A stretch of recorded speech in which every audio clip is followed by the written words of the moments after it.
Tim, should we tell the listeners how to join the Golf Week Amateur Tour? Yes, of course. We should probably do it now before we forget, though. I agree. It's simple. All you need to do is go to amateurgolftour.net, click the Join the Tour button, and pay your local tour's membership. Thanks, Chris. Membership for 2024 is open, so register today to join the oldest, largest, and best amateur tour in the country. And remember, this podcast can be found on all the major platforms. So make sure you like, download, and share it with all your friends and family. Chris, that's a great idea. Now, on to the show.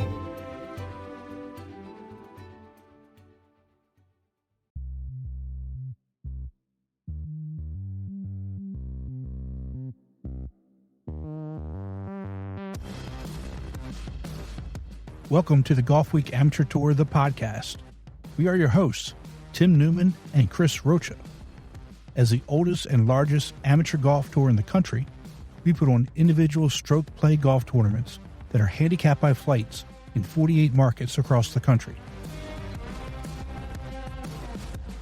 The Golf Week Amateur Tour, where amateurs play like pros.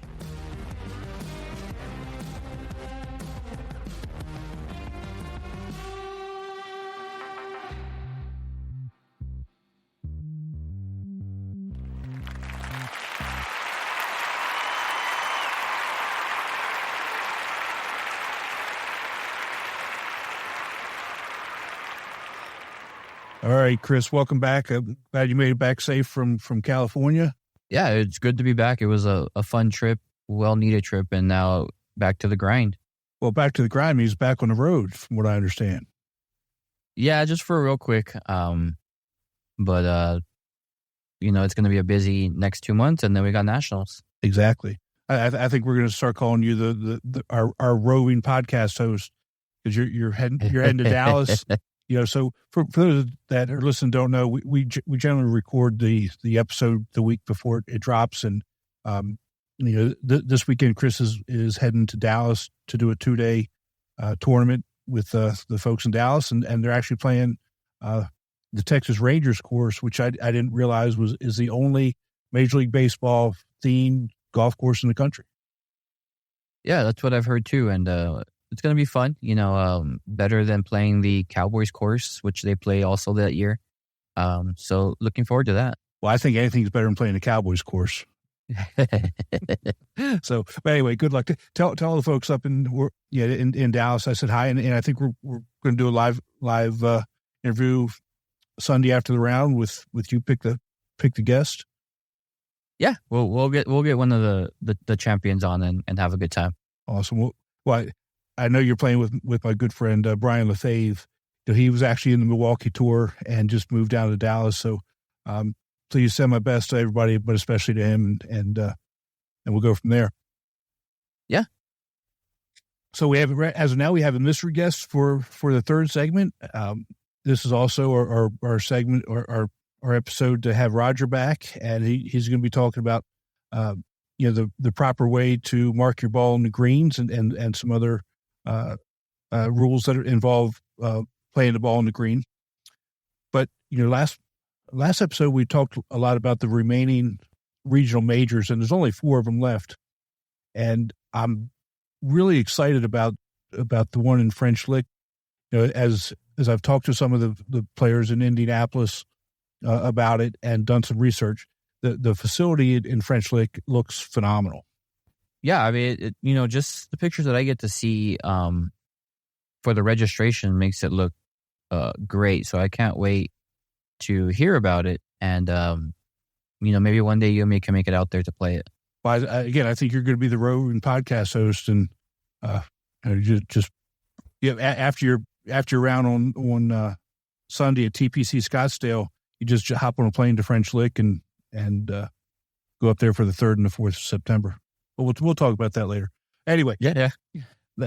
So we're very lucky to have this week's guest. His name is Dave Harner. He's a director of golf operations from French Lick. And before you get started, Dave, you've been in French Lick for 40 plus years. So why don't you give us a little bit of background? I started here in 1976. I actually didn't go to college. we were sort of a family of meager means. And I first went to work at a wood factory with my father, and I worked about 3 months that summer, probably the hottest summer I can remember. And my job was loading railroad boxcars. So it wasn't much fun. And this isn't for me. So I started to look around, and I walked in the resort human resources office. I'll never forget it. The lady was sitting behind her desk. She had the newspaper, and she was smoking a cigarette with her feet up on the desk. Yeah, you don't see that very much anymore. That's for sure. He said, "What do you know how to do?" I said, "Well, I've been working such and such and all that." She says, "Well, do you know anything about golf?" I said, "Well, my grandfather plays, and I go along with him, but I've never played." She said, "Well, I've got 2 jobs." She said, "As a dishwasher or as a bagroom cart attendant at the golf course." And thank God she sent me to the golf course, because I still can't load the dishwasher to my wife. I would have been a terrible. So I've been here ever since. I've been the director of golf since 1987. So it's been a long, storied career, I guess, for me. Not always like it is now. We went through some really tough financial times back there in the 90s, and the place was on the verge of closing. It sold it. The 3,000-acre property sold at seal bid auction with 2 golf courses and a hotel for $2.5 million. Wow. So that just tells you the tough condition that it was in. A gentleman over in Louisville, Luther James, bought the property, and he spent some money on it, sort of revived it, really. And then he sold out to a real estate investment trust in 97. Then we fought that gaming bill through the Indiana legislature for years and years, and finally were able to secure a gaming license for the property. So that was an exciting upturn and just the beginning of what was about to happen. So we've seen across the country, just what you're talking about, the tough times in the 90s, and a lot of courses and resorts, when they've got the gaming license, things turn around. So what did that actually do in terms of elevating French Lick from where it was to where it is today? Well, I can't really give gaming all the credit. I think gaming was a vehicle to do part of it, but the biggest thing that happened to us was one Sunday afternoon. Bill Cook, who's was a great pioneer in the medical device industry.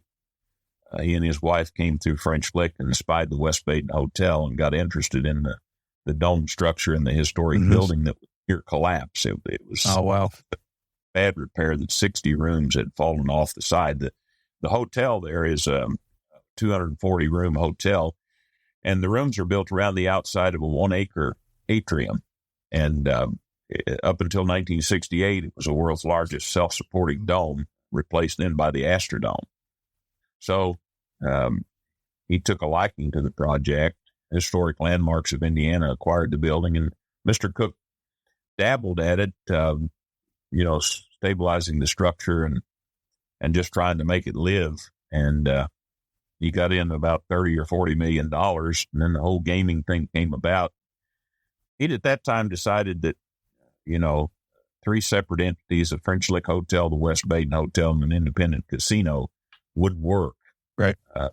Meantime, Donald Trump had put in a bid to build a casino prior to the Cook Group, been awarded the bid, then didn't deliver on his promise to build the casino. So Cook came in, bought both hotels, did the casino. We did about $600 million in restoration and renovation, and built the Pete Dye Golf Course starting in 2006, opened in 2009. The Ross course, of course, had been around since the early 1900s, 1917, and hosted the PGA in 24, and, had quite a history of golf on its own. Sounds like there's a lot of history there at this course. There is. There's a lot of history at the golf course. A lot of famous people played here. In 2009, when we opened the Dye course, the following year, we had the PGA Professional National Championship. That's 320 club pros from across the country. And, that gave us a big boost of exposure. And those folks went back and they talked about the place. And we still today have a great relationship with our PGA members. And, from there, we've hosted the 2015 Senior PGA Championship that Montgomery won. We've hosted the Senior Women for 9 years. We actually were the originators of the Senior LPGA Championship here in 2017. So, we've been involved in women's golf. We've been involved in men's golf, senior golf, junior golf. We host the state's biggest junior tournament, the Indiana Age Group Championship, state opens. We've hosted a ton of tournaments here. Yeah, the Big Ten Championship too, right? And was here. Actually, that Big Ten men's were here 4 times, and the ladies were here 3 times. We actually undertook a pretty big deal there. We did the men's on one course and the ladies on the other simultaneously. Oh, wow. So it a big push for us. But, Thomas Peters won here. Let's see. Jorge Campillo played here. Thomas Detry played here. So we've had some really good stars come out of here. Let's take a quick break and hear from our sponsor, Srixon. A great iron set needs more than good looks. It's got to be fast and got to be pure. But good looks never hurt either. The all-new ZX Mark II irons from Srixon. But let's hold off on talking about the courses for just a minute. You know, while the tournament's going on, what's there to do for the families that come or want to come up there to do while, whoever else is playing golf? What can they do? Well, that's the thing that really sets us apart is we do have many other things. We're not just golf. We have a spa at each hotel, world class. Been around a lot of places, and these 2 spas are as good as any you'll find. Then we have, outdoor activities. We have horseback riding. We have Surrey rides. We have archery. We have sporting clays. We have historic tours, mountain bike trails, walking trails, just an unlimited amount of things to do. And for those that have young kids, we have actually a Kids Fest experience here where we plan days of activity for all the kids who come. So, it could be anywhere from creating their own tie-dye T-shirts to scavenger hunts to you name it. Wow. And dining options, there's unlimited 11 restaurants. Yeah, I was just going to ask you about the dining. That to me is one of the biggest drivers of where I like to go. Because you got to have good food. You got to have good food. You got to be able to have a place where you can go get a cold beer and not have to worry about getting the car and driving anywhere. I think three things we capitalize on here is clean, safe, and friendly. Okay. It's a small town. It's 1,900 people in this combination of French Lick and West Baden. And people do feel safe here. Bradley Klein came here for Golf Week years and years ago and did a story. And, he was sort of a skeptic about the pricing of the die course and that. We had one stoplight at that time. And he called me back a couple of years later and he said, well, tell me about the die course and tell me about the valley and tell me about the hotels. What's it done for your area? And I said, well, to summarize it, we used to have one stoplight. Now we have 2. There you go. Well, that takes care of that too. Right? So, yeah, so pretty much that pretty sums up. And then, like I said, friendly. I think Southern Indiana hospitality is a special kind of hospitality. Right. It's down home. We understand what our guests want, and I think everybody really goes out. I was just talking to some fellows out here. We have the Corvette Storers Convention here right now. We've got about 300 Corvettes on property. Wow. And I just saw this random guy outside here, and I said, how's it going for you folks? He said, he said, from the time we walked in, these people have reached out and been friendly and accommodating and have gone 120% to get us everything we need to be successful. So they couldn't be more pleased. That's awesome. And that's one of those things that it'll bring people back too, outside of, like whether it's our tour or that group you just mentioned, they may come for the group, but then they'll probably come back as individuals and bring, their families for, vacation, what have you. And that's a good thing to have. Well, if you think about it, bricks and mortar are everywhere. And there are great golf courses everywhere. Everywhere, right. But the hospitality that accompanies that goes a long way to determine what your destination is going to be. Absolutely. And we've always prided ourselves in. So let's talk about the courses. You've got the Ross course and the Dye course, and they've been ranked number 1 and 2 for 11 or 12 years in a row from Golf Week magazine. So, I mean, they're obviously great courses and the destination. For me, I don't live in Indiana, but I've got friends up there. When I started looking at the website, it really kind of blew me away. Not only the quality of the course, but that I had never even heard of it. So tell us about those courses. Well, we have 219. The Ross course was built, like I said, in 1917. So it's an old golf course. In 2006, we did a restoration back to the original design. Lee Schmidt from Arizona, who was an Indiana native, did the project for us, did a great job. It offers a unique set of challenges. They don't build green complexes like that anymore. Right. We have to be really careful because of the contours. We have to be really careful and conscious of speed, or we'd never get people around them. So, really unique. It's absolutely Donald Ross. When you look at it, it reeks of Donald Ross. A lot of force carries up there. The ball doesn't run in. You got to hit it there, and there's a lot of uphill. And it plays 7,000 yards from the tips, which is plenty of challenge. And 3 of the 4 par 3s from the back tees are over 200 yards. So it's a tough golf course. I mean, when we compare it to the Dye course in events that play on both of them, there's only, half a shot difference between the over par average at Ross and the over par average at Dye. So it's a good course of its own. And then, back in those days, they had to build it to the terrain. They really couldn't move a lot of dirt. Right. So the hotel owner and Donald Ross got on horseback and they rode through the country and they found this piece of property, which is 2 miles away from the main resort, and, built the golf course on the land. Now, Pete Dye, on the other hand, the first day Pete Dye came, I was fortunate. I was able to walk the property with him. And we got finished, and I said, well, Pete, what do you think? And he said, there's no way you can build a golf course up there. It's too severe. So the day went by, and I called my boss that night. He said, well, what did you think? And I said, well, I got bad news. I said, Pete says he can't build a golf course up there. And he said, well, he's coming back tomorrow. So he came back, and he had a topo map that looked like it'd been through World War II.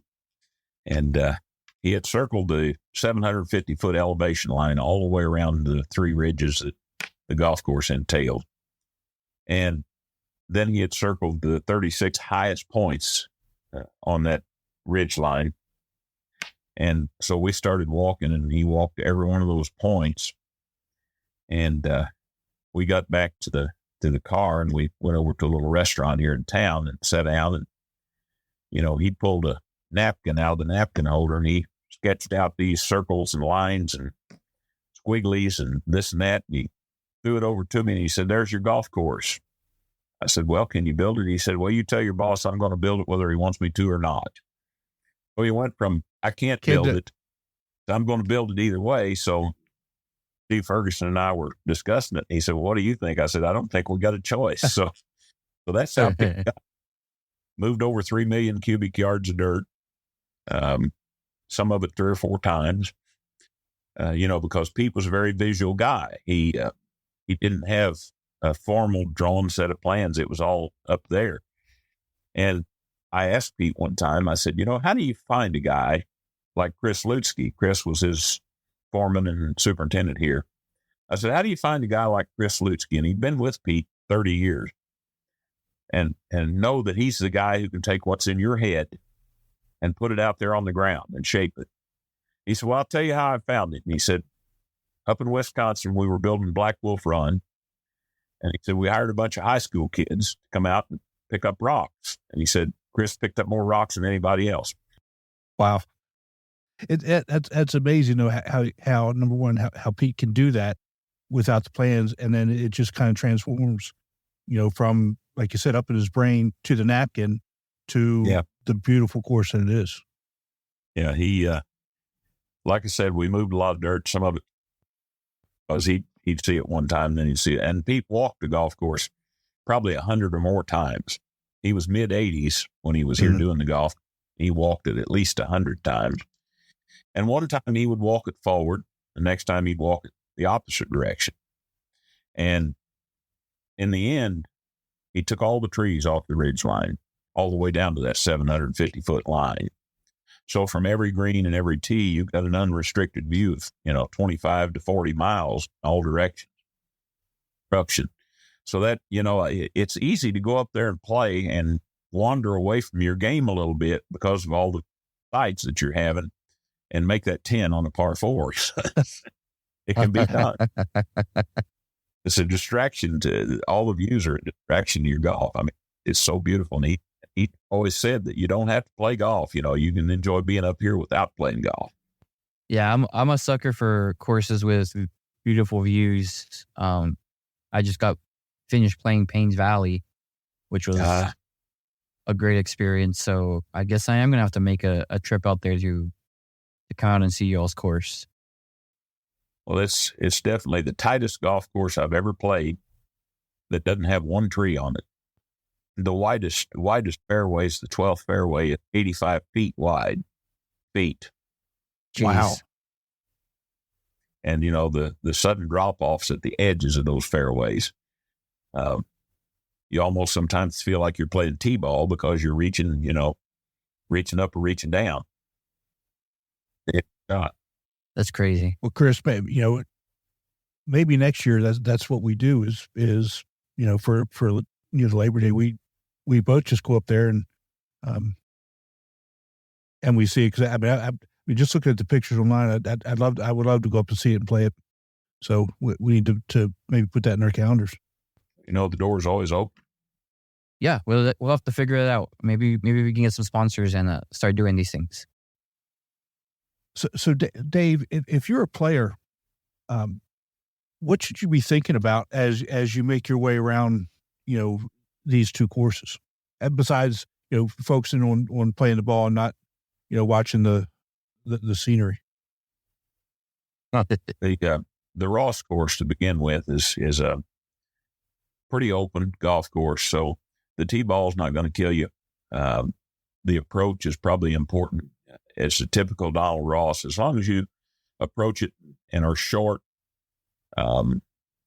it's more friendly. If you miss it left, right, or long, up and down's tough. No matter who you are, up and down's tough.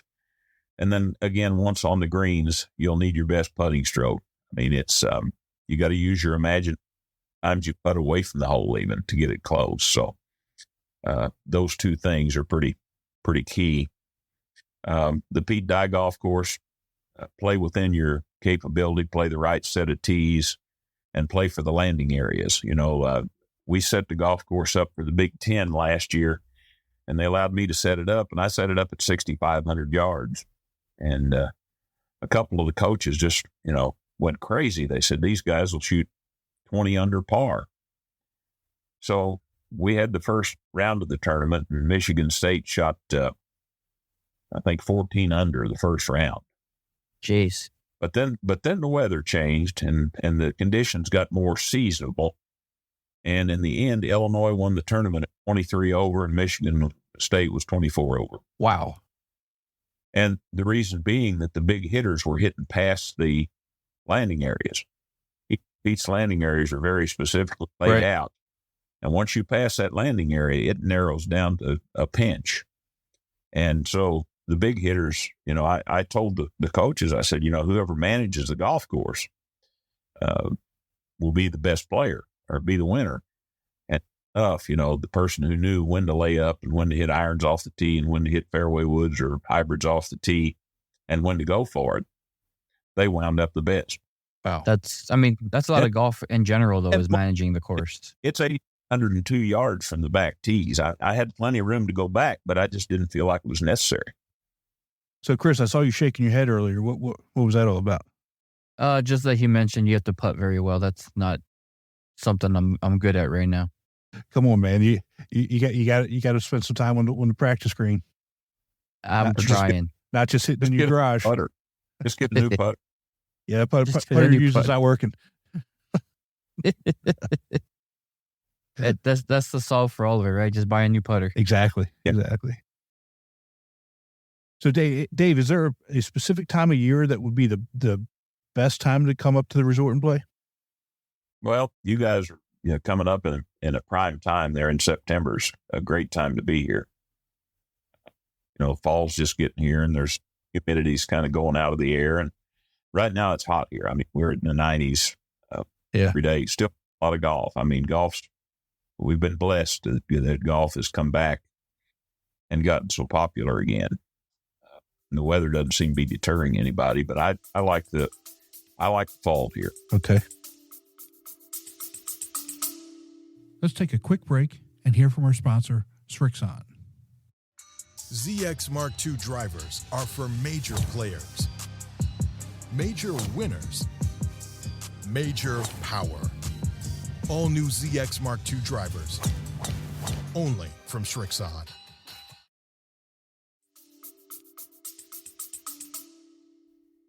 Yeah, it's hot here in South Carolina. It's not hot in Texas for Chris. I mean, he doesn't go outside anymore. Stop. But it's scorching out here.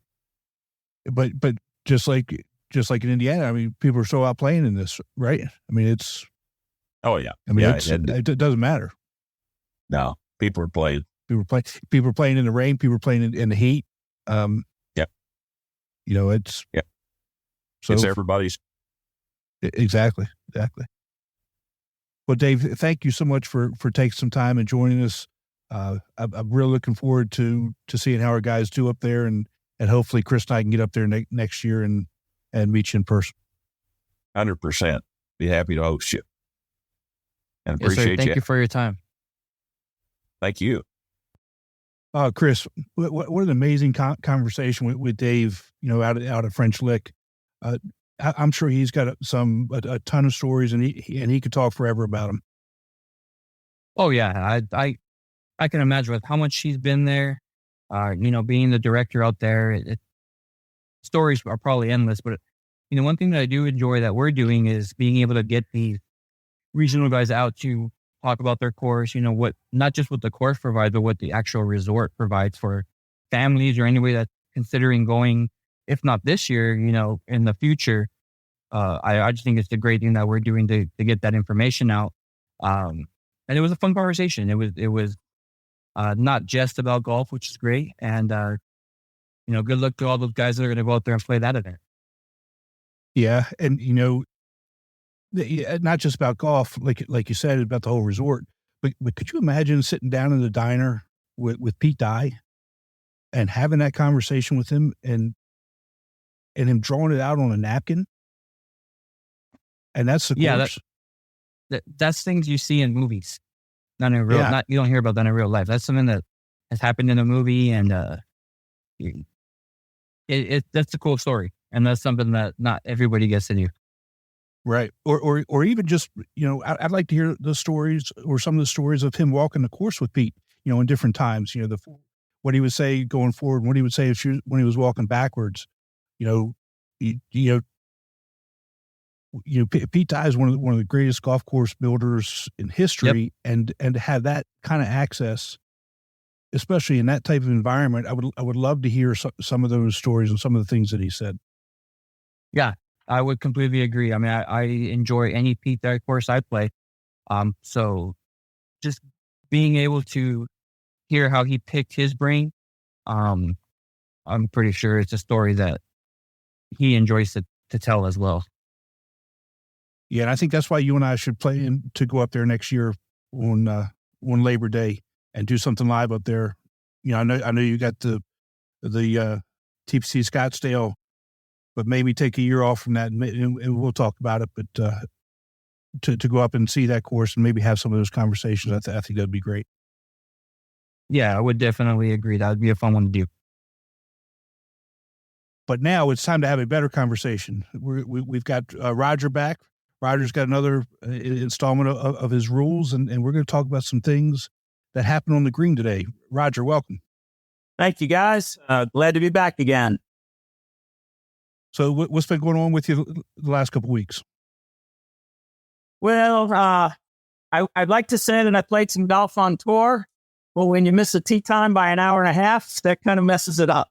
So I was scheduled to play in a tour event this past weekend and got my tee times messed up. So that was kind of sad. But I do have a regional coming up this weekend, 2-day at Golden Horseshoe in Williamsburg. So I'm excited to be able to play in that this coming weekend.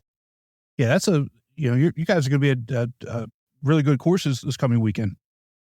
But yeah, Golden Horseshoe has a couple of courses there. This year, we're doing something a little different. We are playing the same course 2 days in a row. They have the green course and the gold course. And we normally do mix it up, but this year we're playing the gold course twice. And I'm playing with Johnny Lederer, my first day. Oh, yeah. You might know. Yeah, I think you guys know him. Yeah, know Johnny. Great guy. Yeah. So we'll see how that goes. And I actually was in C Flight last year and I won Golden Horseshoe. So I'm in B Flight this year. So I'm really looking forward to it. I haven't played nearly as much golf on tour this year as I would have liked to be perfectly honest with you, but just been very busy, but I'm really looking forward to this weekend. Well, I'm sure it's going to be nice. What's weather looking like so far? Right now, we've had a real nice change. We had I'll call it a cold front. I mean, we were, 105 degree temperature index last week with the actual temperatures in the 90s, but this week it's in the mid 80s all week long. And it's really nice here right now. Little humid still, but the weather should be great for this weekend. Still saying low 80s. Yep. Well, that's not bad. Low 80s in the first weekend in August. Yeah, it should be great. I've played some of the local courses around here. Like there used to be a tournament players club, which is now called Virginia Beach National. And so great conditions. So the weather has really been for the Bermuda grass and all that comes in. The courses are really looking good here right now. Even some of the courses, the second tier courses, play at one called Hell's Point. Way back in the 80s or 90s, it was voted the number one new course of in USA. I think that's what it was. And it went downhill for a while, but even like courses like that are coming back and looking good. So it's some great golf going on right now in the Tidewater region. Good. Yeah. And just played, I have a couple of foursomes that I play with regularly outside of the tour. So I did play twice this past weekend, once on Friday and once on Sunday, but I missed last week's tour event. Roger, it happens.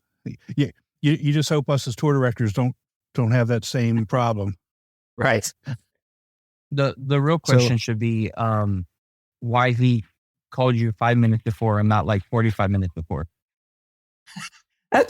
Well, yeah, he does have the 30-minute. He always shouts out if you don't check in within 30 minutes. But I was an hour away at that point anyway, so I would have never made it. And I felt really bad because a friend was coming with me too. So that really messed things up. But we ended up going to practice, the two of us anyway. So it turned out to be a good day. And it happens. Yeah. All right. So what do you have for us this week, Roger? I know we went back and forth a little bit about, some issues that we have on the green, and how they should be played and how they should be marked. What do you got? Right. So, putting green, it actually has a segment in the rules book all to itself, not like a lot of other things. Rule 13 covers putting greens. And then within Rule 13, there's a lot of other rules that come into play. But a lot of things happen on the putting green, and it has some special circumstances all on its own. So the first thing I wanted to do is just say, when is your ball considered on the putting green? And, guys need to know that whether they can mark the ball, and then if they can mark it, then they can clean it too, right? And if you got a big thing of mud on there, you don't want to have to putt that.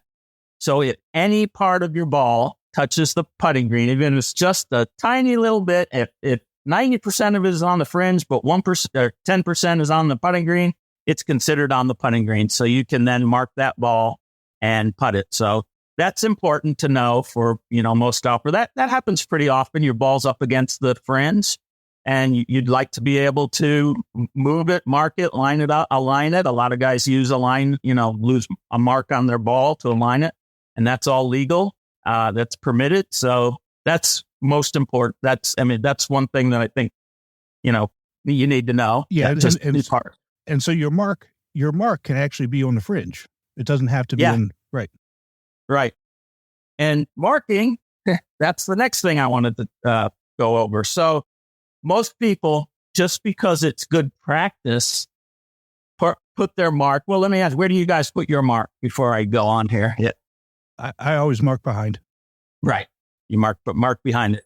It's usually no question. You can mark, but actually in the rules, it says, that's the preferred method, because then you're not, you're going to mark it and replace it right where it was.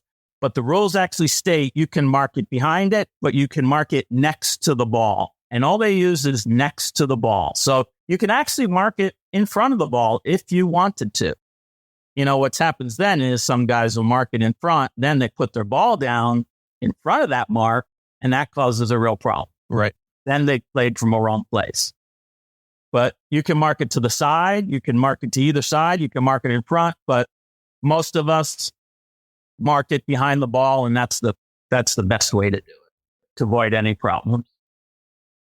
And then when you mark the ball, what can you mark it with? And really, you can mark it with a whole lot of different things, but behind the ball, and the ball marker is supposed to be an artificial object. You've seen people mark it with tees. That's fine. A coin, a piece of equipment that you have. But what you can't do is mark it with maybe there's a leaf on the green or some grass or something. You have to use that artificial object. And then they even say it can be equipment of the player, but they do say it's a small piece of equipment. I've seen chat groups where they say, well, what about a shoe or a towel or something? I don't know that those are considered a small piece of equipment, but they could be. But they do go on to say, and like a putter head, they say that's perfectly fine. If you put or a club, if you put your club down, you've seen guys do that probably. They put their putter behind the ball and they leave it right there.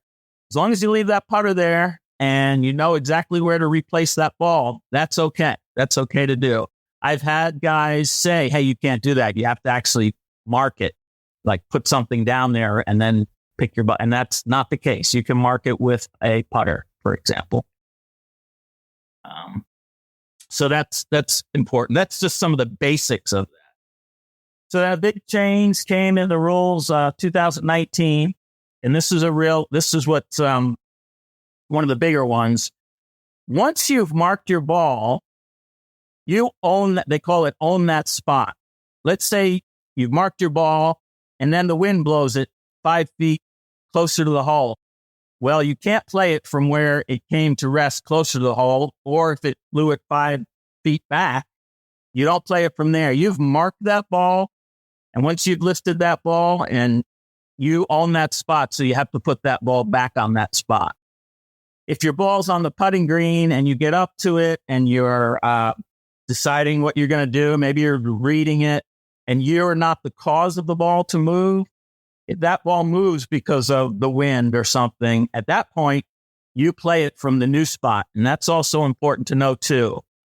So if natural forces moved your ball closer or farther away, and you haven't marked it and lifted it yet, then you play it as it lies.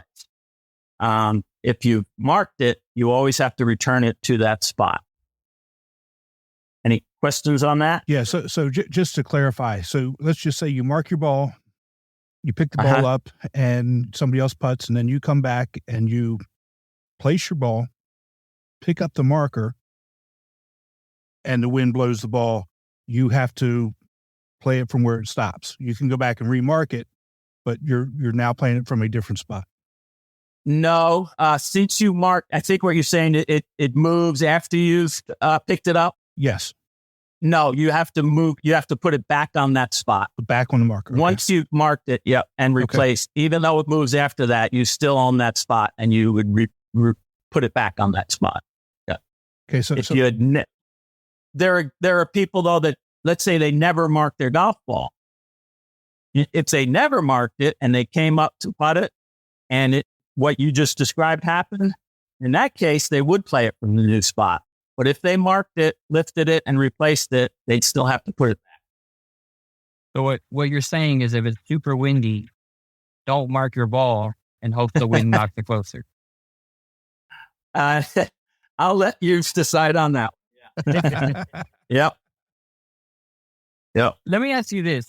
Okay, so I've had it a couple of times. I mark my ball, pick it up, do the whole thing.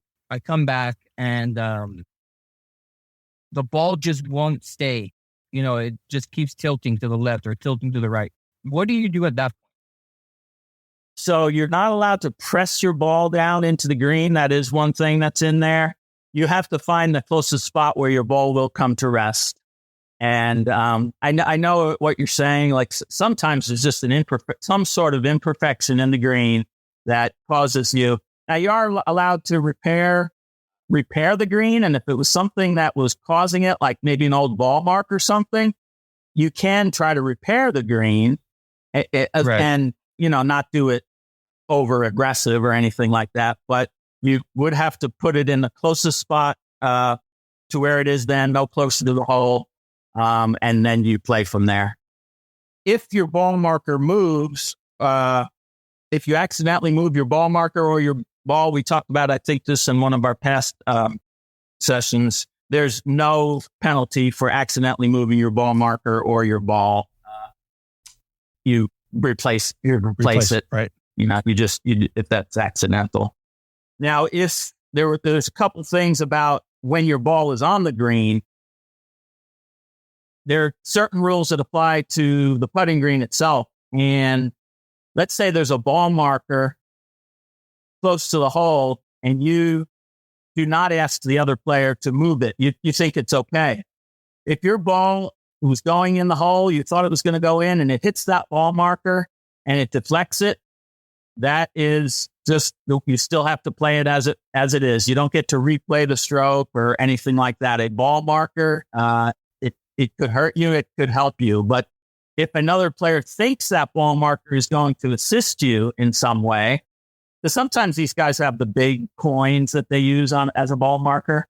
Right. For some reason, they think that is going to maybe stop the ball. Maybe their ball marker is behind the hole. If they think it's going to assist you, they have the right and the authority to move their ball marker. And you have the right to ask them to move their ball marker as well if you think it's going to be in your way, of course. I mean, we see that all the time, that a ball marker is in the line of a putt and you need it moved.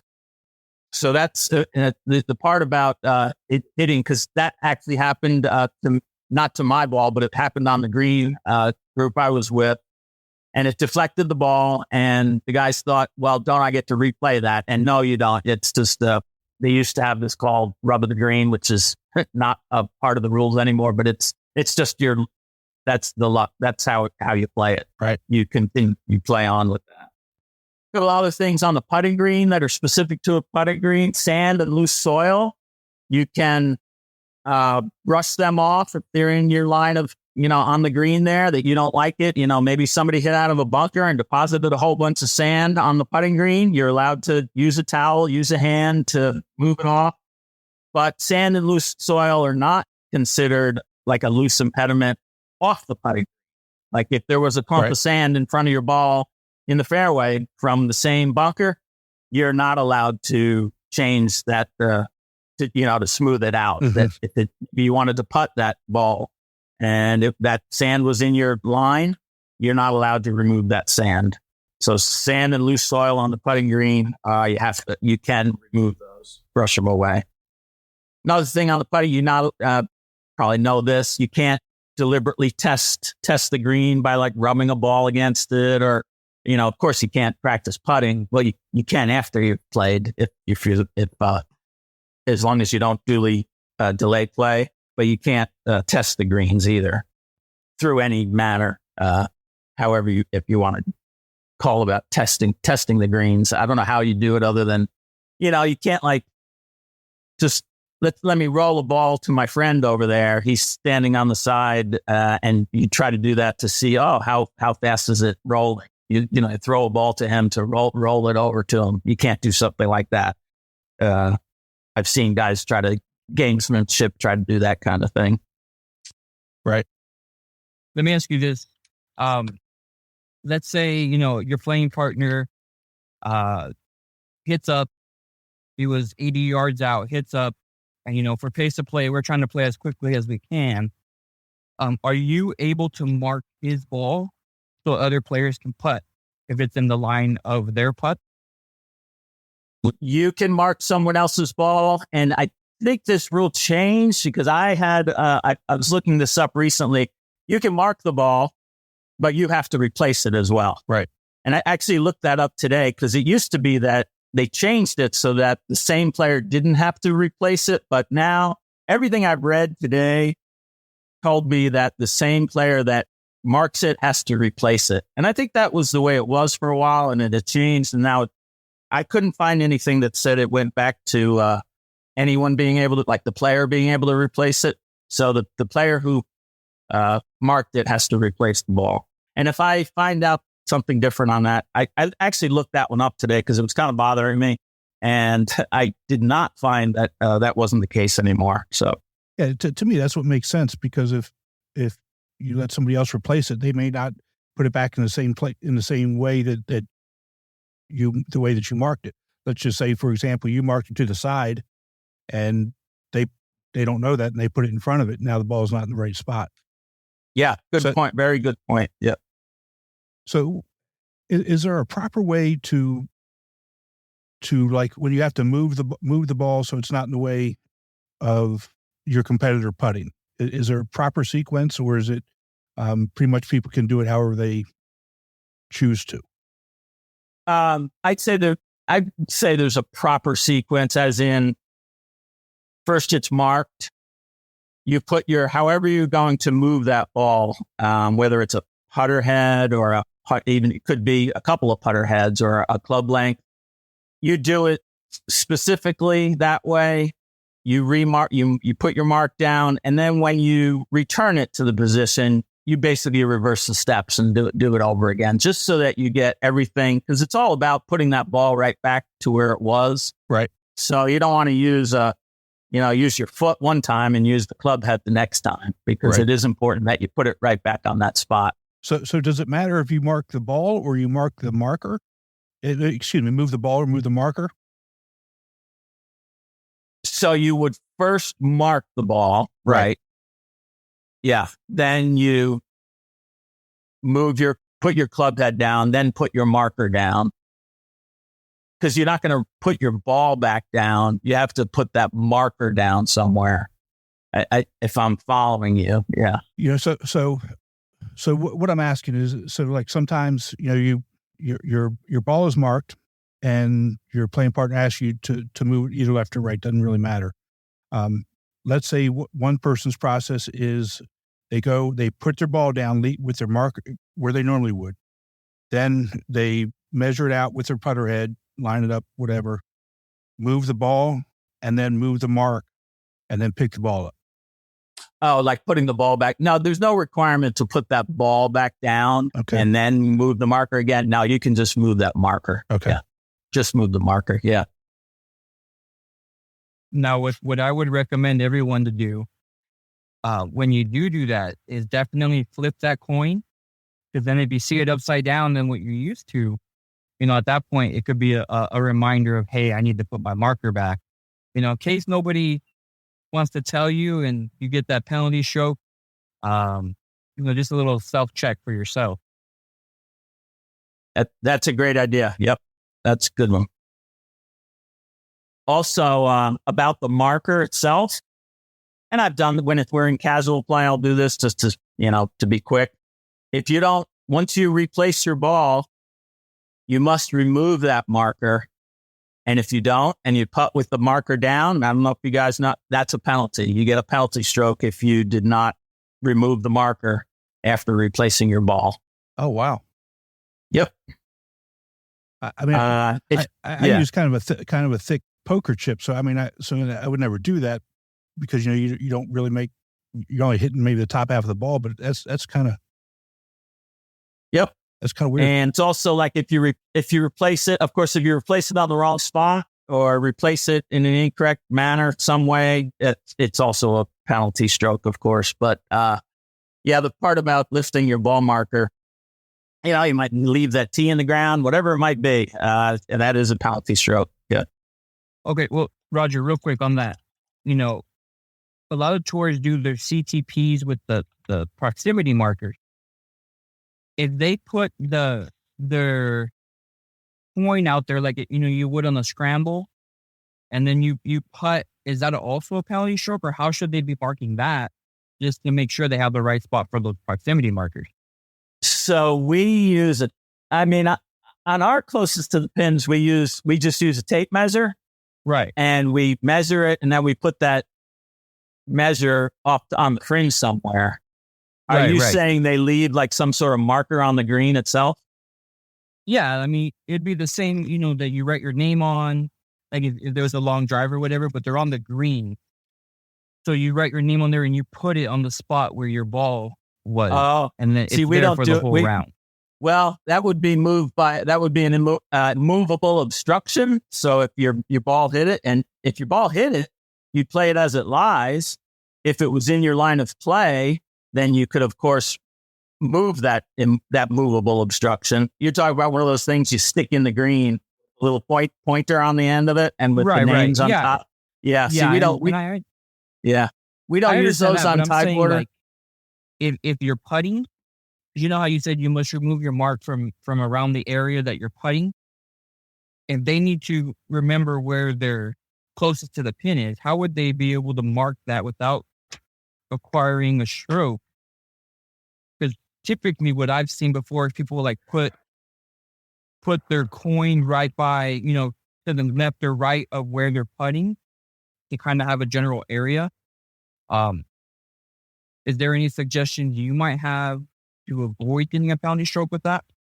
See, I don't. Have a measure. That's what I would say. Like I said, we use the tape measure, and then we put it off to the side of the green. I guess it is a movable obstruction, so there's no way that you'd get penalized if you just move that the marker.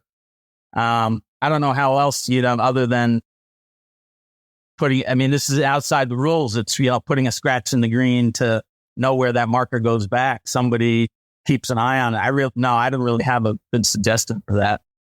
But like I said, we don't use those. Yeah, Chris, I tell the tour director to spring for some tape measures and. Yeah, I've upgraded to tape measures on mine, but I was just curious. Now that I'm visiting, I think all these tours, everyone does a little bit different. No, did I mention about what happens if your ball is on the green and another ball is on the putting green, and you hit that other ball, like the other person doesn't mark it and you don't ask them to mark it, it's actually a 2-stroke penalty on the player who hits the other ball. So if you even think you're going to get close to another player's ball that's at rest on the putting green while you're putting, make that person mark that ball. Because it is a penalty stroke on the player, 2 penalty strokes on the player for hitting another player's ball. And if somebody asks you to mark the ball, you have to mark the ball on the green, right? Right. Yep. If we've kind of covered this once before, I think if a ball's hit from off the green and your ball's on the green, you play the ball that was hit onto the green as it lies, and if that ball moved that was on the green, you replace it and play it from the spot that it was at. And if you're kind of far away, you might have to estimate that spot, and hopefully the guys have seen where it was originally, where the ball that was already on the green. But do be careful if you're on the green that you don't hit somebody else's golf ball, because that's a pretty big penalty, 2 strokes just for knocking into somebody else's ball that's on the putting green. Right. Chris, you had something that you just had in the tournament. Do you want to go over that when your ball landed on a putting green? Yeah. So, spin the green side bunker all the way across my green into the green behind it. Almost took out two guys putting, but it landed directly on the green. It didn't roll off. It stayed in the middle of the green. And, after talking about it, we determined closest pointer relief off the green, because you don't want to leave a divot on there. And then you play it from there, no penalty stroke. Is that correct? That's correct. And you do get a club length from once you take your stance off the green. So you do get a club length from that point, and that becomes your relief area. See, I didn't know that. So did you hit the green? Did you hit the green after that? Well, so I didn't know that. So I placed it as close as I could, where it wouldn't roll down the hill, make it worse. Proceeded to hit it near a Gatorade bottled side divot right next to their hole. My ball ended up on my correct green. Still proceeded to get a 7 on that hole. That's beside the fact. But if this happens to you, don't leave a divot that big because it's embarrassing to have to pick up all those little pieces and then scurry to your green and mark your ball and do all the rest. So just some personal advice that I went through. So I picked up on one thing you said, and tell me if you said this correctly. You said you placed your ball. Did you place it or did you drop it? Correction, I dropped it. I didn't place it. Very good. Because that is you have to drop the ball. Yeah. And then, of course, if it rolls outside the relief area, then you do place it. Yeah. You do drop the ball. But the great thing is I'm 5'5", so when I'm dropping it from my knee, it's like a foot. So it works out perfect. Very good. Yeah. Chris, you made me laugh, buddy. Well, Roger, thanks so much. Again, always good information. I really do appreciate it. And, good luck this weekend at the regional. Thank you very much. Appreciate you guys having me on again and look forward to playing this weekend. Thanks very much. Thanks, Roger. Make it your tea time on time, please. Yeah, get there early. Will do. Yes. I set the alarm already. All right. Thanks, guys. But take care. It's always great to have Roger on, Chris. He always gives us, little pieces of information on rules that, you think everybody knows or should know, but as he talks through it, you see some of the mistakes that our guys are making, even as simple as marking a ball on the green, how important that is and to make sure that we're doing it right. I really do appreciate his insight on these types of things. Yeah, I enjoy having him on. It has opened my eyes onto different things that we can keep a lookout. And, as we said before, the rules can also be in your favor sometimes. And Absolutely. Being able to have those conversations with him is great. Absolutely. Now, I don't want to keep you too long because I know you got to get on the road to Dallas. I know you're doing the 2-day up there this coming weekend. So drive safe. Wish you the best, and we'll talk to you later.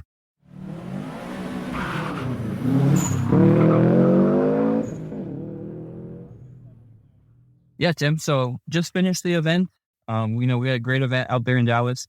But I really wanted to bring, the champ fight winner from this event, because he's kind of got a cool story and how he was able to come out with the victory. So we want to bring onto the show Lucas Baker. Lucas, welcome. Hey, thanks, guys. Thanks for having me. Thanks so much for taking some time, especially after a long weekend. Apparently, from what I understand, you played 2 really good courses. So I'd love to hear how it went. Yeah. 2-day event. First day was at Tierra Verde. Very tough track. Conditions were tight off the tee. So, my main focus going into day 1 was really just keep it in play off the tee. When birdies come about, try to take advantage, but don't try to get too greedy. 2-day event. You really just want to put yourself in position for that second day. That being said, second day was at Texas Rangers. A lot more open of a course, a lot more gettable off the tee, more friendly. So kind of felt like I had to turn it up a notch and make some more birdies, which I made a couple more birdies than I did day 1, and was able to get it done at the very, very end on the 18th hole. Yeah. So as I look at this, Lucas, you shot 75 on day 1, which was 3 over. You're tied for second, so you really put yourself in a good spot going into day 2.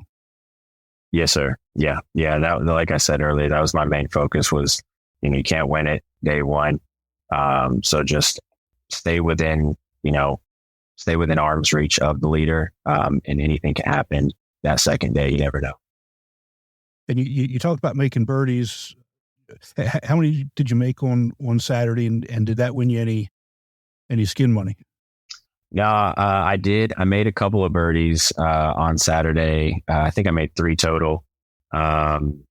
Unfortunately, I didn't win any skin money, but second day was a little bit better. I had a couple more birdies and an eagle to help me push through. The Dallas Tour, it's one of the biggest tours, in the country. And, this weekend you had 24 players in the champ flight. So you're not just playing up against some, a couple guys. You've got some pretty good competition, and to shoot 75 and being tied for second after first round, again, that's, you're doing what you need to do, and you're beating really good guys, right? Yeah. The level of competition on that tour is another level compared to what some people are used to playing. We've got a good number of guys who are all sticks, guys that you see on that leaderboard shoot a couple under par at events, and nothing really over 1 or 2. So the competition is tough, but it just breeds better golfers. And I always like competition. I always grew up in competition, so the more competition, the better in my eyes. It brings you to a new level that you might not think you're capable of. So it's really fun to play on that tour because of the competition that Dwayne, has accumulated over the years that he's put that tour together. Yeah, Dwayne's doing a really good job with you guys out there, and you're selling out every week. You've 140. I think you had 144 this past weekend for a 2-day tournament in July. That's great. Yeah. Chris, I don't know if you realize this, okay, but I kind of looked at the leaderboard. Josh Greenewalt, and Luke, I don't know if you know him. He used to play on my DC tour 6 or 7 years ago. Oh, really? Yeah, and then you've got Jimmy Bryant, who's in the A flight. I've known him, for 7 or 8 years. He played on tour in DC. I knew Chris. Obviously, I know his brother, and Chris was paired with a good friend of mine from the Milwaukee tour in the first round. So this is the tour is really kind of a small world, and going back to what we just talked about, Dwayne doing a really good job and getting good competition out there. That really kind of tells you something. Yeah, I mean, being out there, it was nice to see. It was, haven't seen that many players at a golf course since TPC, or national. So it was good to see tough competition. But I do agree with Lucas. When it's 2 days, that day one is just trying to stay as close to the leaders as possible. I try to do that. I try to look at the scoreboard. Ironically, I had more birdies on day one and 0 birdies on day 2. But it was some fun tracks. And if you're ever, if he has the event again and you're ever in the area, I would definitely recommend going out to that one because it's a good time. Well, Chris, we'll talk about your round here in a little bit. You shot back-to-back 82s, but again, we'll talk about you in a little while. But Lucas, you're tied for second, going into Sunday. Walk us through that round. As I look at the leaderboard, and on there was not that you got it, but there was an eagle on hole 1 and there was an eagle on 18. So you bookend the eagles on that course. For only I think 3 or 4 people got paid out on those supers.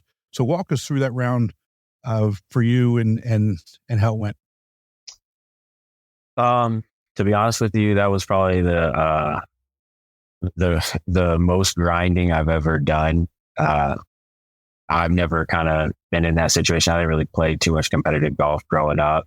So this was a little bit new to me, kind of being in a last group leader type situation. I just wanted to stay even keel. I didn't want to get too high. I didn't want to get too low. I wasn't leading the tournament going in. My dad told me, he followed my group, which was pretty cool too. He told me one piece of advice. He said, don't be the hunted, be the hunter. Just kind of trying to give me some advice on telling me, don't play scared. go out there and be aggressive today, play your game, let whatever happens.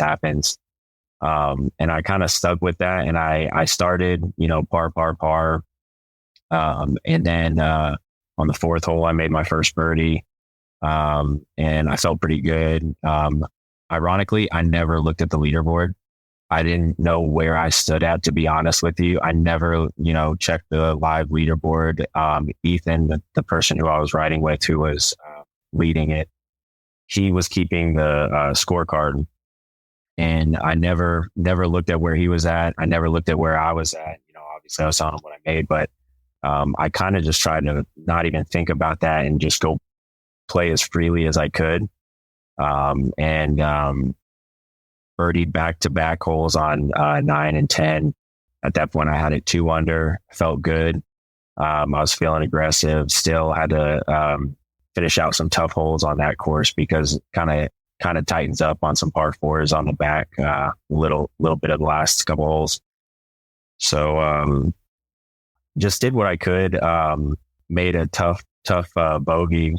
Hooked one into the trees right off the tee. Had to take a drop from like 300 yards back. Was able to make able to make a bogey on that hole, which was crazy. I really felt like that saved, my mental, keeping me in it, making me feel like I still had a chance. And then on the last hole, just knew I had to make something happen, because at the last hole, I really didn't know where I stood. I thought that maybe I was 1 down. Maybe 2, I had no idea. And he stepped up, bombed the drive right down the middle before I did. I followed him with a good drive myself. He stuck one to 15 feet for eagle. And I hit one in tighter. I think it was like 10 feet. He had a really good look at eagle on almost the same line I had. So I got a really, really good read of what it was going to do. He had just missed it on the low side, and I was able to read his putt and drain the eagle to win by 1. That's amazing. So when you sank the putt, you didn't know at that point that you had won. No. I honestly, when I made that putt, I thought that, okay, maybe that got me in a playoff. And when I picked up the ball out of the hole, he came over to me, and Ethan came over to me and said, "Hey man, great round. You just got me by 1." Wow. And I was like, are you sure? And he was like, yeah. And funny was that the cart, who the other 2 guys we were playing with, they were keeping the live scoring on the app. And on my first birdie, they had accidentally wrote down a par for me. So they said, "Oh man, y'all got a playoff." And then Ethan Dean, the kid who was keeping the score on the scorecard, he was like, "No, he beat me by 1." So my emotions were kind of like, I was like, did I win? Did I not? I was like, yo, what? Like, I don't know. And then so they looked back and they did the scorecard matching up and stuff. And they were like, "Oh yeah, we didn't put a birdie on that hole." And then, they were like, "Yeah, you got him." And I was finally like, just like weight lifted off my chest. I felt, so happy and excited. My dad got to watch it and stuff. So it was really cool to hear. Yeah, that's a pretty good moment. Yeah, it was awesome. So that eagle not only got you the win, it also got you a couple dollars in the skin spot, didn't it? Yeah. It definitely took care of some things for sure. Took care of some beers after the round, for a couple of beers for the boys. After the round, we were all buzzing. I was walking through the clubhouse, and I had guys who, obviously you play so many events, you start gaining some new friends and stuff like that. And yeah, I was just walking through the clubhouse, and everybody was like, "Lucas, I can't believe you just eagled that, this and that." So the boys were buzzing in the clubhouse after, and it was a good celebration. Yeah. And more than likely that eagle probably knocked somebody off of getting it with a birdie. Yeah. More than likely. Yeah. And so yeah. I'm sorry for that. Probably a little love hate going on there, but too bad. You play, yeah. Play better is all I can say. Sorry, not sorry type of deal. Exactly. Tim, that 18th hole, it's nothing to look over either, because it's long, and once you get down that hill, if you get a good drive, you're looking straight back up at to the flag. So to be able for these boys to get it on there in 2, I mean, those would be something that I could probably do from the forward tees. So congratulations on getting it there and two. And it's a lot easier when you get to see a putt go by the hole and you have to do the same thing a little bit shorter. Oh yeah. Yeah. It was a good thing to see because I knew after he had hit his approach shot in there, I even told him, I said, damn, bro, that was a hell of a shot. And then I went second. And when I hit mine, he just fired it right back at me and was like, holy shit, man, that was crazy good. And when we get up there, you just see two balls side by side on the same line. And I'm just thinking like, I'm pretty sure mine was on the inside of his line, but I didn't know. And then when I went up there and saw it, I was like, all right, well, I get a look at it. So it was helpful for sure. That's awesome. Is this your first 2-day win? Oh yeah, it was my first win on the tour. I got, I actually, is kind of weird, but about 4 events prior, I made an eagle on my last hole, par 5, to tie for second place in another event at Westridge. So I kind of have this like thing about eagles ending that have been beneficial and helpful to me. But I had never won on tour. Closest I got was a tie for second. Well, that's even better. I think really congratulations on, again, on a first win and it being a 2-dayer, eagling to get a whole out win. I think is really great. Thanks, man. Appreciate it. What's been your favorite course that you played this year? Just before you answer, do not say the Cowboys course, because then we're just going to cut this real short. Well, I don't know if you see this, but this picture above me is a New York Giants photograph. So I'm not a Cowboys fan by any means. I don't like them. But no, it's definitely not Cowboys. I would say, to be honest, I would probably say Rangers Golf Club. I've played there multiple times with buddies, and I've played well on it. When we're just hanging out, drinking beers, playing golf, I've still shot some good rounds out there. So I kind of feel really comfortable at that course and like the layout. Well, a 1 under 71 with all that pressure and, in the back and forth, that's a really a true test right there. I would say.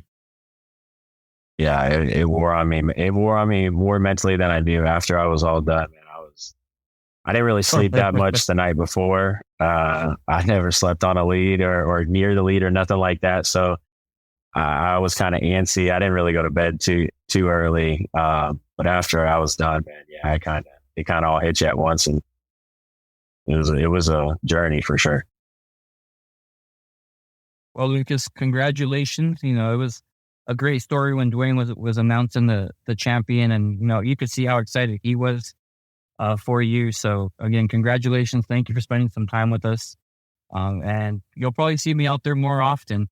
Because I had a great time in meeting all your people, and Tim, how it is with people saying, "Oh, you're the podcast guy," and things like that. So exactly, it was a good time. Exactly. Yeah, Lucas, again, congratulations, and hopefully I'll see you when you come out to National Championship in Hilton Head in October. Yes, sir. I look forward to it. All right, bud. Take care. Yeah, Tim. So those are some great conversations we've had today. It was fun being able to go to Dallas and check out these tours. I've had a good time being able to go out to different tours and seeing what they do, meeting other people. I'll tell you this much. Our podcast is hitting a lot of people in different ways, more positive than negative, but it's still working out because this is what we were trying to do. So it's nice to see. And it was a fun time out there with the Dallas tour. Good. How's Brian doing? He's doing good. You didn't tell me he was like 8 feet tall. Yeah. Oh yeah. Good thing I drove because he barely fit in there with his knees to his chest. I did personally beam him the 2-glove Brian. Because he plays with 2 gloves, and I've never seen that. So that was interesting to see. But no, he's a great guy. We had a great time. He was telling me about his time up in Wisconsin, and his girlfriend walked both courses because there was no spectator cars. She walked both courses in that heat So good for her, but not, he's a great guy. And he was happy when I said that you wanted me to say hi to him for you. Yeah, he is a good guy. His dad's phenomenal too, and I know he's not doing well health wise. But my guess is Brian went to that 2 gloves because they don't have this kind of heat up in Wisconsin, man. My guess he was probably sweating all over the place and sweating through the gloves and everything else. Maybe. I don't know, but his swing is so long that it was impressive to see. Honestly, day one, I didn't realize how good I was playing. I was just trying to play until, the very end. We had talked about at the beginning about how somebody had told him in his group, hey, did you know you're leading the group? The field with like 3 holes to go and he blew up, and we were talking about how we hate that.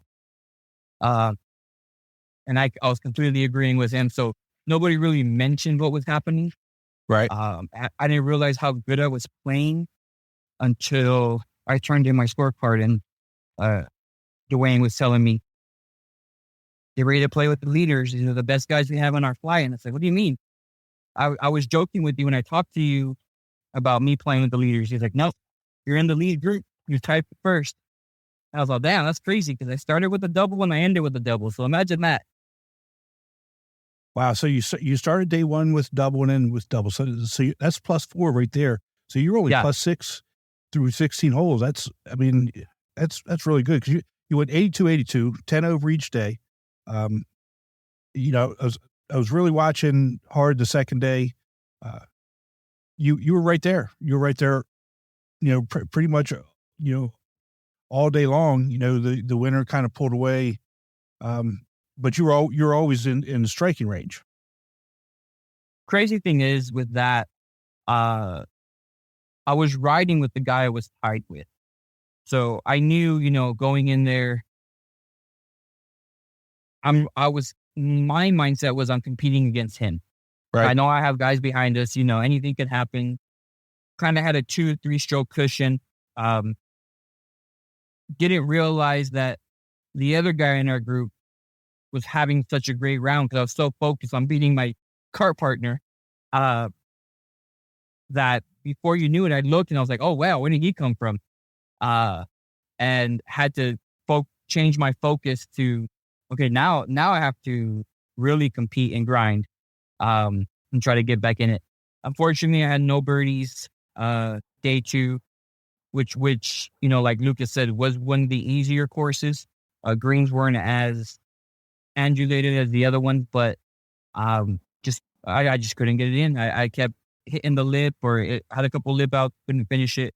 But that's golf though, right? And that was my mindset. Let me just focus on playing one hole at a time. If I can be, at least be the best in my group, I have a chance of winning it all. I don't look at the scoreboard until about 5 holes left to see what the damage is, or if I know I'm having a great round, am I leading? How close is it? Or if we're having a bad round on day 2, if any of my skins are holding up, or what holes I have left to at least try and get the skim. So, my mindset going through it, kind of changing it all up. Cause B flight's a different animal. You can have 1 triple. You can't have 2. You can't have 2. Right. So did you win any money in skins on Saturday? I didn't. Both my skins got covered, which was a little sad. And then on Sunday, I had 2 CTPs that were real close. And when they came back in, they weren't close enough. So it was just one person that beat me on both of them. So it was just like, man, it had my chance, but it was a fun time. Really good time. Good, because just like when we talked to Lucas, there were 24 guys in a champ flight. There was 36 in the B flight. So again, that's good competition right there. I mean, you've got 36 guys you're trying to beat, and again, you went 82. You're 3 shots away from the win. And finishing second place. That's pretty good. Right. I appreciate it. It was a fun time. It was a good, we've talked about it before. directing and playing is a whole different animal. So I enjoy being able to just go play. Still didn't warm up at all because I guess my body's so used to not warming up. I guess I only have 82 shots in my bag, and if I go warm up, I'm wasting those out on the range for no reason. But it was nice to not have to worry about working. I just got to play, check in. I always tell the directors, hey, if you need any help, let me know. But with at the back of the mind, having my fingers crossed, like, please. Well, that's good. And your brother took second place too? He did. He grinded back, tried to take the win. Him and Thomas, they've been going neck and neck since the regional, actually. That's where they met, and I think Thomas played pretty good, but my brother beat him there. So it was a good banter to hear from them afterwards on how close they were and what everybody was saying to each other. But once the scores posted, my brother moved up to B flight, so I hope he's ready to compete against me again. Yeah. Oh, good for him. That's awesome. Good for him. Yeah, so he's got to get his game. He's got to start practicing more now because he knows I'm practicing every day. Well, he shot 79 on Sunday. I mean, it's not nothing to sneeze at. No, I was super proud of him. I told him I'd shoot a 76 because I was playing from his tees. There you go. That's what I like to hear. Yeah, that's what I like to hear. So, you've been on the road a lot recently, and you're still not home. Why don't you tell everybody what you're doing in Midland? Yeah, so this whole trip started because coming to Midland to help one of my champ fighters, HB Tim. We've had him on the show before. Great guy. He's actually trying to qualify for the U.S. Mid-Am, which will be held up in New York. So he asked if I could caddy for him and said, sure, I would love to. So I'm out here. We go off tomorrow at 8 a.m. Hopefully he can qualify and go do that. He already qualified for the Texas Mid-Am, which will ironically be played the same course we're playing here at Midland later on this year. So we'll kind of get a practice round for that as well. But no, we're super excited. I got here this evening. We hit the range, hit the putting green, kind of walked, a little bit of the chipping and putting area they have there. He feels real confident, and, we'll see what we can do tomorrow. That's awesome. That's awesome. Now, you do know the 3 rules of being a caddy, right? What's that? You got to show up, you got to keep up, you got to shut up. Yes, I know those. Because they're having because Texas is always hot as hell in the summer, I get the privilege of being able to ride in the cart bag. Oh, wow. So okay. I'll definitely keep up. I won't have to walk, and I'll make sure he's got plenty of water in that cart. But yeah, I do know those 3 rules, and if you ain't keeping up, there's no reason you should be looking back to see if you're okay. Exactly. Well, at least you don't have to carry the bag, in that heat. Right. So. Right.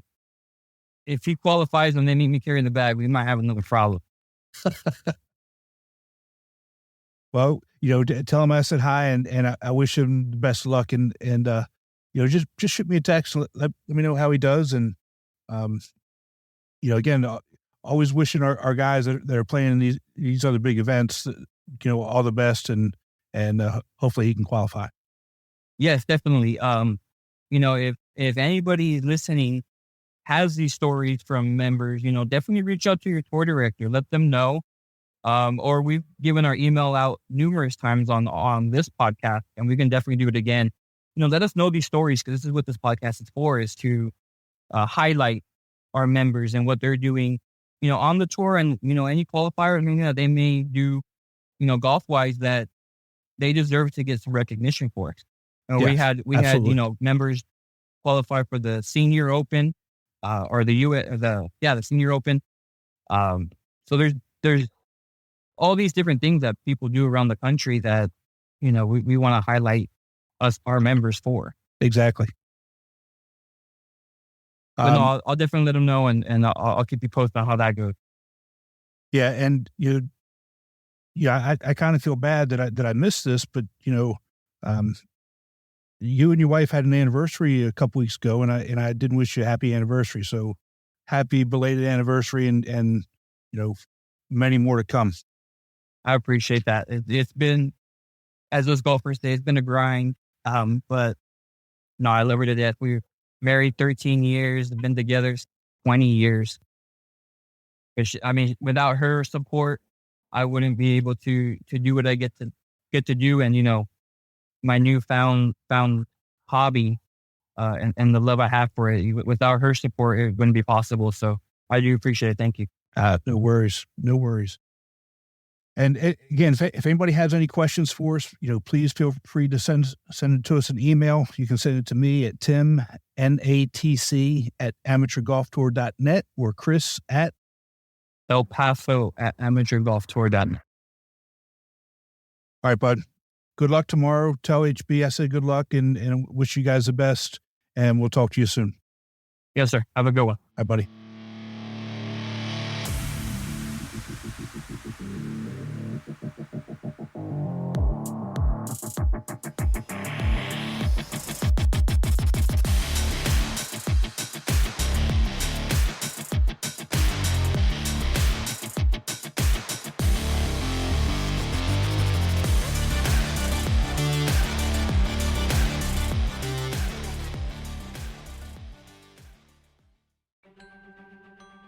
Chris, we didn't do it again.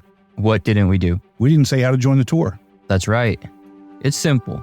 All you need to do is go to amateurgolftour.net, click the Join the Tour button, and pay your local tours membership. Thanks, Chris. Membership for 2024 is open, so register today to join the oldest, largest, and best amateur tour in the country.